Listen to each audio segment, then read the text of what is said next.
got to keep digging and going. It's going to shape you. It's going to mold you as a team. It's going to mold you as a group and really show what you're made of. I will go to the Paulson house, but they got raisins and everything, so I'm not going to do that. Why we got raisins and stuff, man? This is what you do. Okay. Commanders family, we have a special show for you today as you prepare for your Thanksgiving. We turn the page on Sunday's game and take a deeper dive into Terry McLaurin and this offense. Then we preview our game against the Tennessee Titans and tell you why our defense will need to step up big this Sunday. And we hit the practice field with the captain, Big Fletch, to hear who he thinks needs to have a big game against the Titans. And Commanders family, it all starts right now.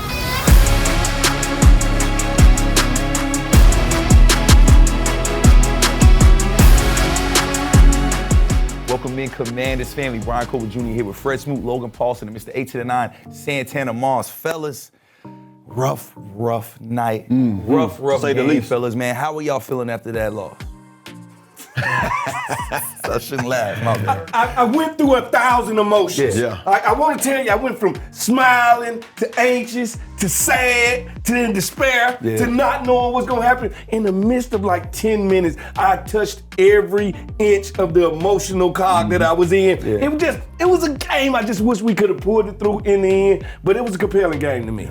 Yeah, I mean, for sure it was compelling, and I think the thing that's frustrating is just the inconsistency at times in the game. Like, you saw some really good defensive stuff, you saw some really good stuff from special teams, you saw some really good offense, and then you saw swaths of the game where it wasn't very good. And I think finding that level of consistency as a team is going to be so important moving forward. I think that was disappointing. But it's also encouraging because in the last minute we had a shot at it. You know what I mean? So. Now, don't get me wrong. I think when you look at all that stuff, I had so many different feelings and I still wasn't trying to really let it out because I was disappointed in how we responded earlier. Yes, we show fight. We do that every week. But we can't allow ourselves to get into those fights when we know we shouldn't be in them. We shouldn't be. Like, we gave them so many opportunities that they felt like they deserved to be there. So that's why we found ourselves where we at. Now, I will say this also.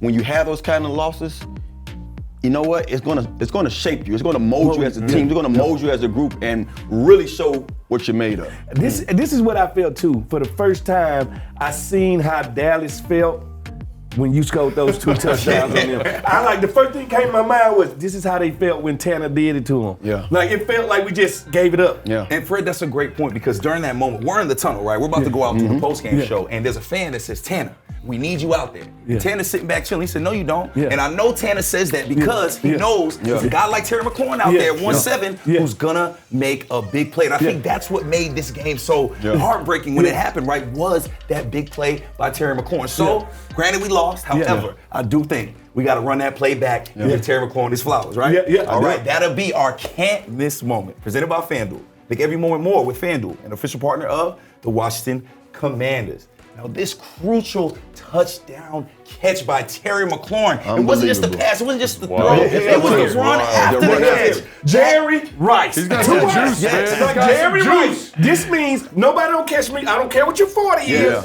Jerry Rice, 4x1 play on this one right here. Way to run up that sideline, right in between that zone right there. But this is all Terry McLaurin right here. I mean, nobody's gonna catch. You can say the run, you can say the catch, but it's just the play design to me. I mean, coach got a chance to move their guy, move him around, put him in the slot. It was what, 3x1 over there, and he was the deepest inside and did that nice little wheel route, and it was a perfect pass. But he did the rest, man. Showed why he's scary Terry. Terry had under 20 yards before this play. This play put him over 100. Another 100-yard game for our guy, He's on Terry McLaurin. Yeah, scary. That's scary. And Tanny, you heard me say it, man. Under 20 yards before that play. How do you stay locked in as a wide receiver knowing that your number can be called at any time? It's tough. I mean, honestly, I think, man, I watch a lot of guys today that can't handle it. Man, I saw so many receivers, different receivers that don't get involved early or throughout the game, and those guys ready to check out. Man. But I was one of those guys. I came from a school in high school where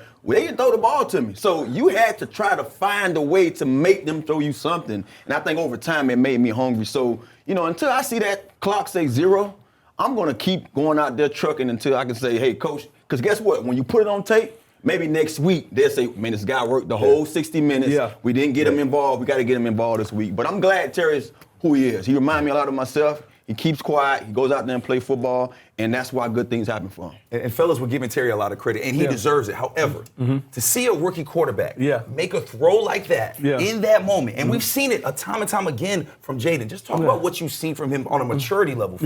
Man, it's just like no situation is too big for him. Like that impresses me more with a young quarterback, especially a rookie, because they haven't seen all of these situations. But it looks like with Jayden, when times get hard and that clock is working against him, that Daniels magic starts to come out. And that shows that I can understand if the players in the huddle with him and he's not rattled, they can't be rattled in that situation. And I can see him getting on the knee and say, let's go score. Not because we want to, because we have to. So if you got a quarterback that's mentally there like he is, and guess what? If you look at his numbers early in the game compared to late in the game, he's a better late game quarterback with all the greats, all the Bradys in the world, the John Elways in the world, all those great quarterbacks. The magic starts in the fourth quarter, and that's where his magic is. I was about to say, kind of to piggyback on that point, like I think it's great to like it didn't go well in the beginning of the game for the whole offense, right? And then for him to have the composure to go down, score, throw a touchdown to Zach Ertz, get that field goal, like working the end of game scenarios, like that's where the great ones are made, right? In those moments, right? And so again, it didn't go well, but talk about kind of staying locked in the same way Terry had to stay locked in, right? Just kind of finding and sticking and making that opportunity happen for you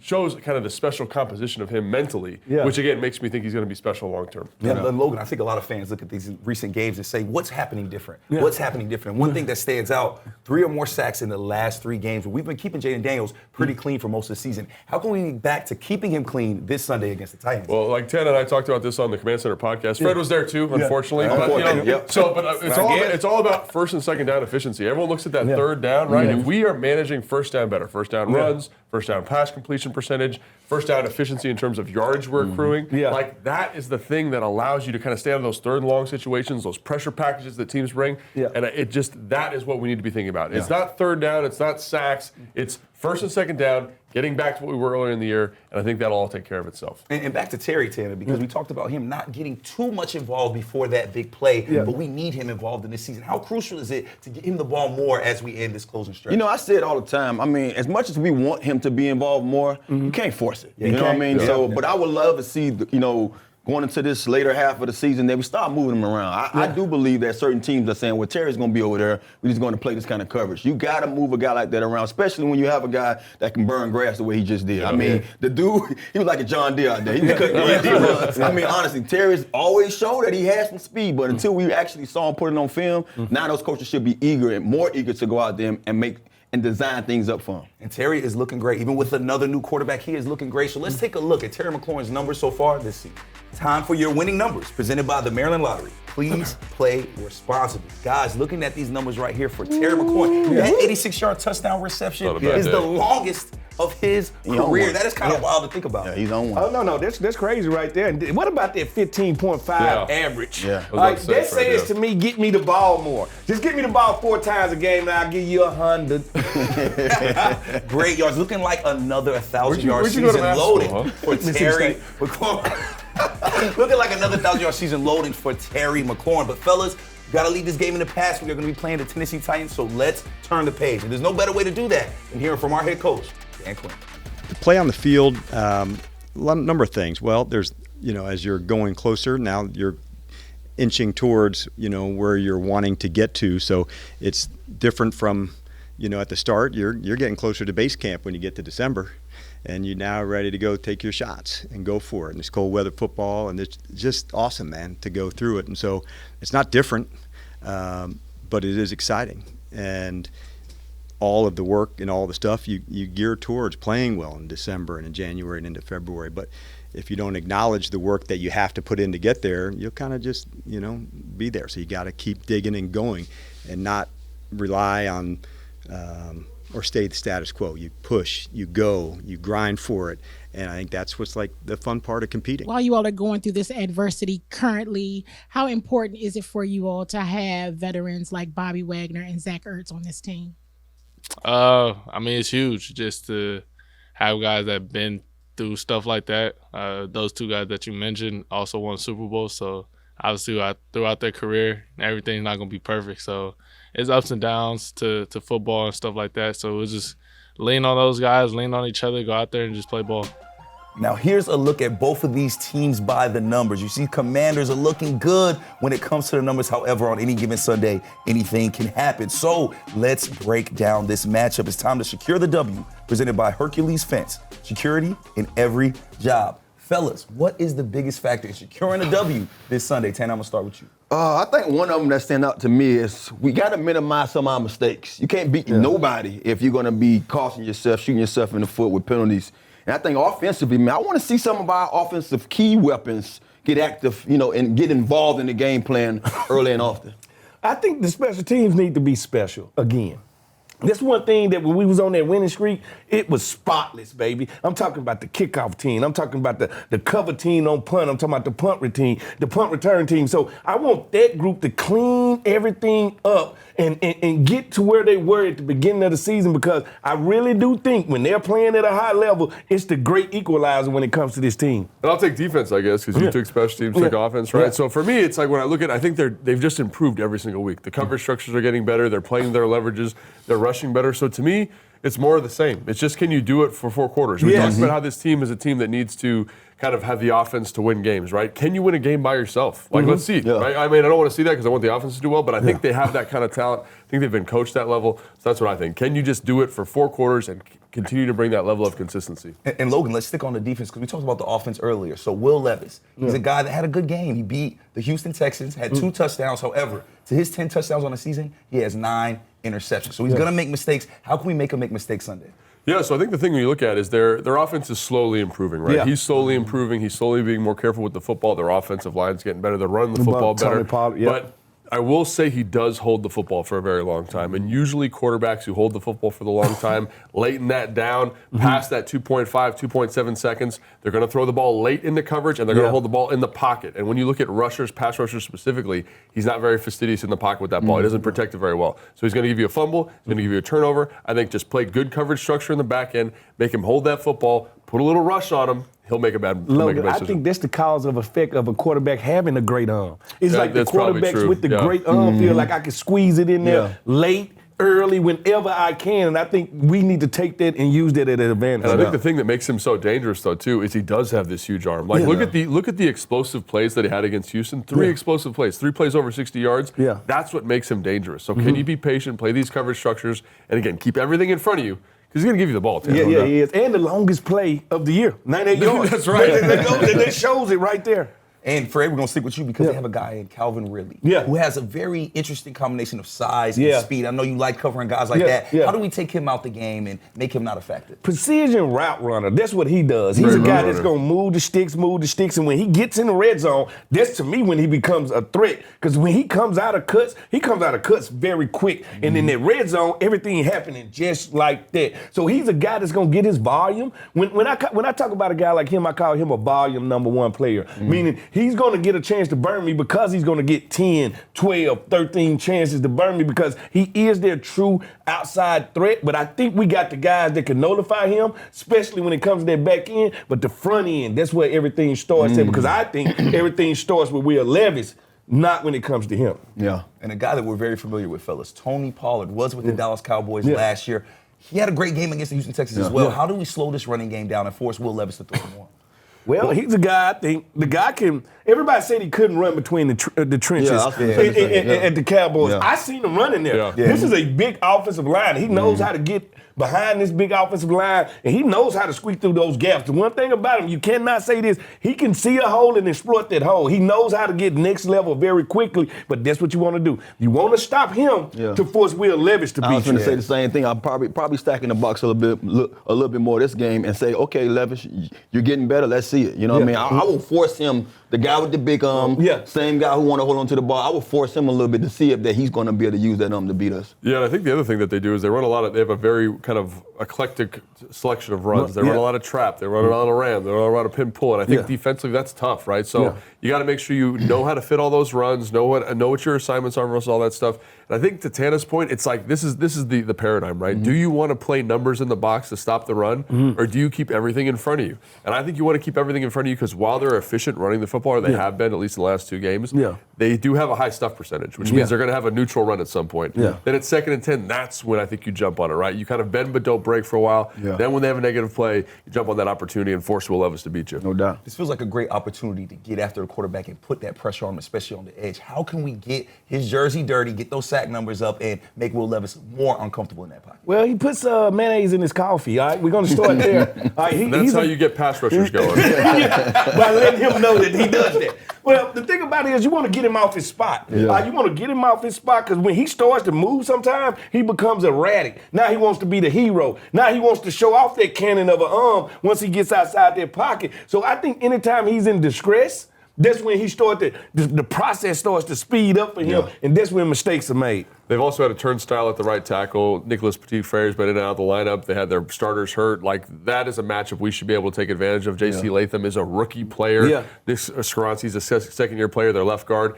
Can you take advantage of those? We have experience. Let's make them see different rush patterns and get those guys on different pages. And then one of the things I would say up front, we got to be disciplined. You know, when we get out to that quarterback, we've seen too many different times where the guys get out of their lanes, and now you get a guy like Will Levis that can be mobile, can use his ability, to break the pocket, then he gets out of there and squeaks out of there. So we have to be disciplined when we rushing those guys like him. Fellas, a lot of things to look forward to in this game, and we are hoping to see our guys get back in that win column. Now that we've talked about it, let's look at some of these game day details. You see it right here. Kickoff is at Sunday at 1 p.m. from Northwest Stadium. We will be on CBS. My guy Logan Paulson will be with London Fletcher and Bram Weinstein on Big 100 doing the radio calls. I know you love doing that. And then, of course, we have Game Day Live at 12 p.m. and Post-Game Live immediately after the game. And speaking of this Sunday, Washington legend Larry Brown is our legend of the game.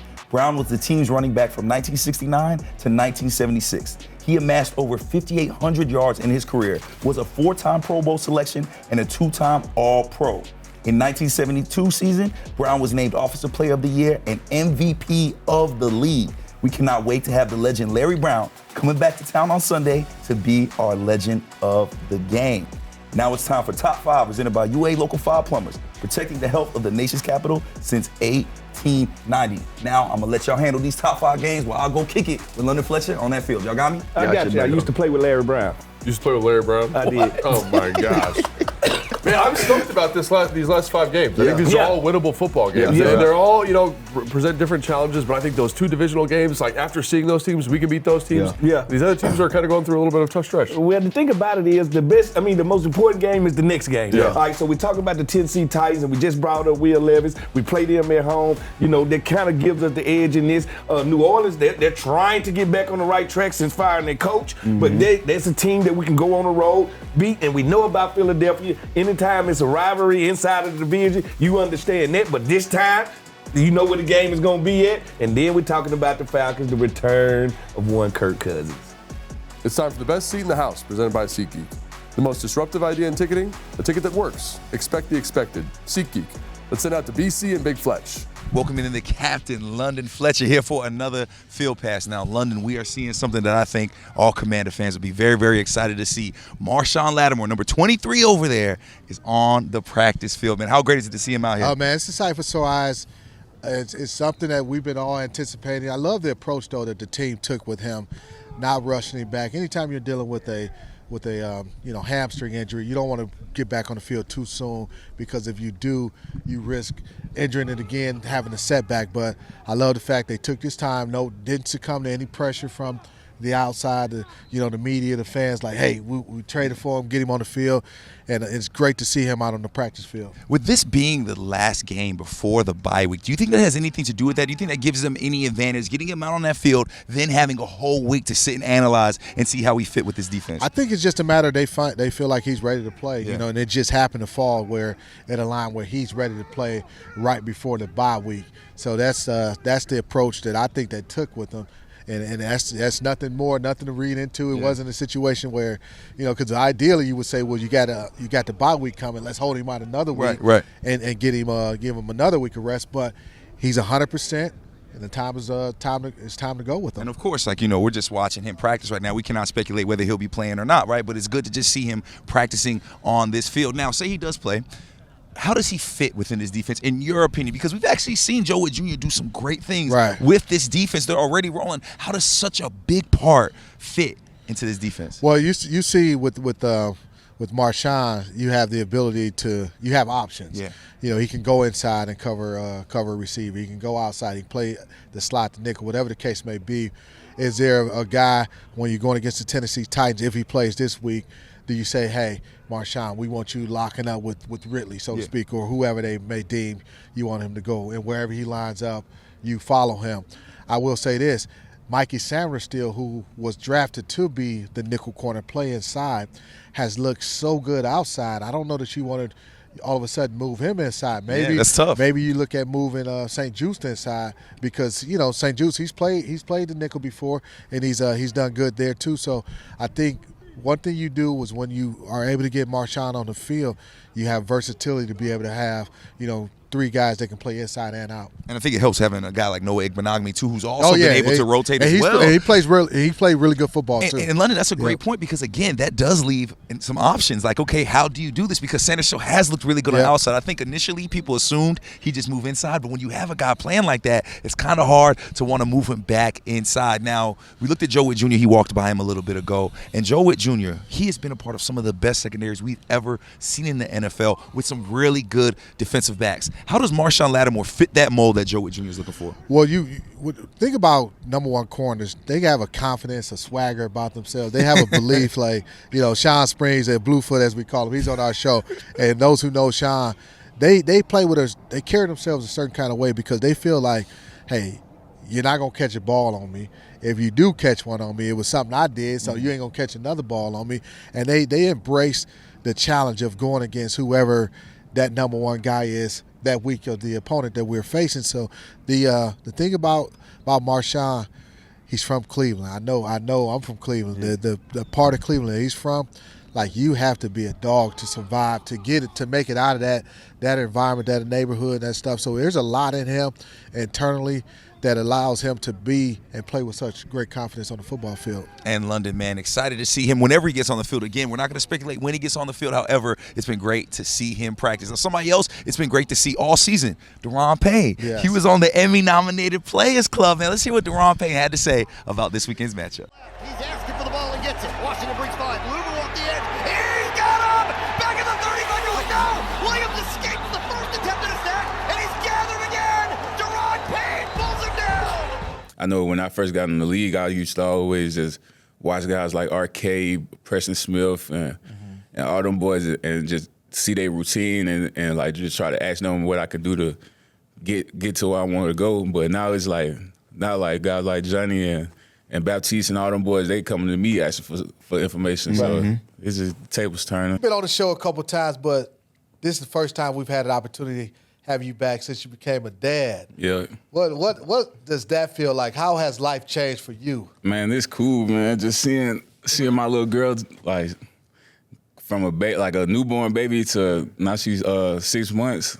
Like she getting a little personality, and we be doing like the little swim classes and stuff like that. It's just cool watching her grow up. She got you wrapped around her fingers, man? Oh, for sure, man. She get what she want when she want. She's spoiled. But here, big dude, I wouldn't want to be the dude show up, take her to prom. Like that, man. Stay in shape for them daughters, man. Commanders fans, the Emmy-nominated Players Club is just one of the shows we're producing for you 7 days a week. We have the Get Loud podcast on Tuesdays. We have Command Center podcast on Wednesdays. Of course, we have Command Center on Thursdays. Next Man Up on Fridays. Again, the Players Club Saturday. The Game Plan Sunday. Fellas, we got more shows than a little bit because you don't want to spend time with your family during Thanksgiving. You want to spend time watching your Command Center crew. And you know what? To end the show, I feel like that's a good way to do this, right? Because we have a lot of people in this Command Center family. It's not just us 4. We got producers. We got Bram. We got London. We got B-Mitch. So I got to ask y'all a question. And don't all y'all rush to pick me. Okay. But out of all the Command Center crew, who would y'all could pick one? Who would y'all spend y'all Thanksgiving with? Fred, I'm gonna start with you.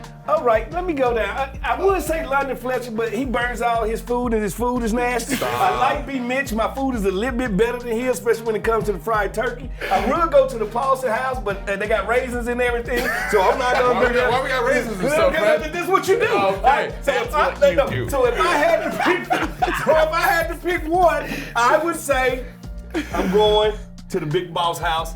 I'm meeting with Ryan Yoker. You are? No, you would not. He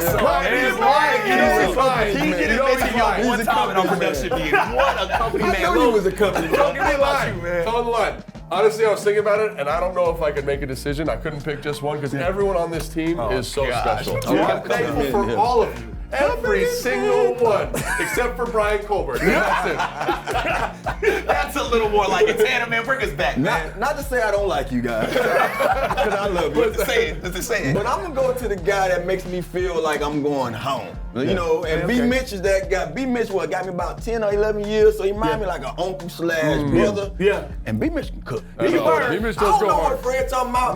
B. Mitch can cook. That old Louisiana country boy can throw down. So he already told us that if we wasn't going nowhere, we can come to his house. So B. Mitch, unfortunately, I'd be going somewhere. But if I wasn't, I'd be where you at. Fellas, I am going to B. Mitch's house, like really actually going to his house. Because he throws down. But you know what I like to do? This is what I used to do back in the day. I just jump from house to house. So I'll go to B. Mitch's house for dinner. I'll go to Fred's for dessert, because you know Fred has somebody in his crib that bakes for him and he acts like it's his. You know what I'm saying? I want to watch a game. I'll go kick it with Logan and Tanner. So I can hang out with all of our Command Center family, but we love the Commanders fans, man. Thank y'all for being with us. And we're almost done, man. The season's almost here. But until next Thursday, this is Command Center for Brian Colbert Jr., Fred Smoot, Logan Paulson, and Santana Moss. We out. Happy Thanksgiving. Happy Thanksgiving.